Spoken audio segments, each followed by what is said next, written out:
Palakkad town railway station ഒരു pit line കൂടി ഉടനെ.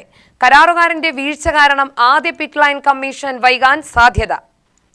പാലക്കാട് ജില്ലയിലെ റെയിൽവേ വികസനത്തിന്റെ കുതിച്ചുചാട്ടത്തിന് വഴി തുറന്ന് പാലക്കാട് ടൗൺ റെയിൽവേ സ്റ്റേഷൻ വളപ്പിൽ രണ്ടാമത്തെ പിറ്റ് ലൈൻ നിർമ്മാണത്തിന് റെയിൽവേ ബോർഡ് അനുമതി നൽകി. പാലക്കാട് ഡിവിഷന്റെ പ്രധാന ടെർമിനലായി മാറുന്ന വിധത്തിലാണ് നടപടികൾ. 23 കോടി രൂപയാണ് രണ്ടാമത്തെ പിറ്റ് ലൈനിന്റെ നിർമ്മാണ ചിലവ്.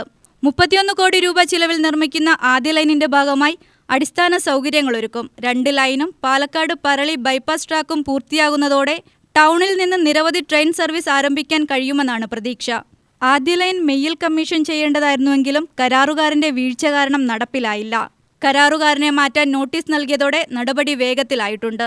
ആദ്യ ലൈൻ ജൂലൈയിൽ കമ്മീഷൻ ചെയ്യാനുള്ള ശ്രമത്തിലാണെങ്കിലും മഴ കാരണം നടപടി സെപ്റ്റംബറിലേക്ക് നീളാനാണ് സാധ്യത. ലൈനിന്റെ നിർമ്മാണം 90% പൂർത്തിയായി. എന്നാൽ പ്ലാറ്റ്ഫോമിലെ ട്രാക്കുമായി ബന്ധിപ്പിക്കുന്ന ഭാഗം നിർമ്മാണം ബാക്കിയാണ്. റെയിൽവേ സുരക്ഷാ കമ്മീഷനാണ് പിറ്റ് ലൈൻ ഉപയോഗത്തിന് അനുമതി നൽകുന്നത്. അറ്റകുറ്റപ്പണി പൂർത്തിയാക്കിയ ട്രെയിൻ സ്റ്റേബിൾ ലൈനിലാണ് നിർത്തിയിടുക. ഒരു സിക്ക് ലൈനിൽ ഒരേ സമയം 3 കോച്ചുകളുടെ അറ്റകുറ്റപ്പണി നടത്താൻ കഴിയും. Coach depot, office, store, electrical വിഭാഗം, സബ്സ്റ്റേഷൻ കെട്ടിടങ്ങൾ, ട്രെയിൻ ഷെഡ് എന്നിവയുടെ നിർമ്മാണം പൂർത്തിയായി. സബ്സ്റ്റേഷൻ നിർമ്മാണം അന്തിമഘട്ടത്തിലാണ്.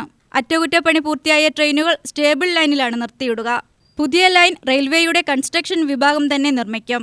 ട്രെയിൻ ചക്രപരിപാലന കേന്ദ്രവും പാലക്കാടിന് അനുവദിച്ചു. സ്ഥാപനത്തിന് 7 കോടി രൂപയാണ് ചെലവ്. ചക്രങ്ങളുടെ തേയ്മാനം, വാർഷിക പരിപാലനം, മറ്റു തകരാറുകൾ എന്നിവ ഇവിടെ പരിഹരിക്കും. UTV news, Palakkad.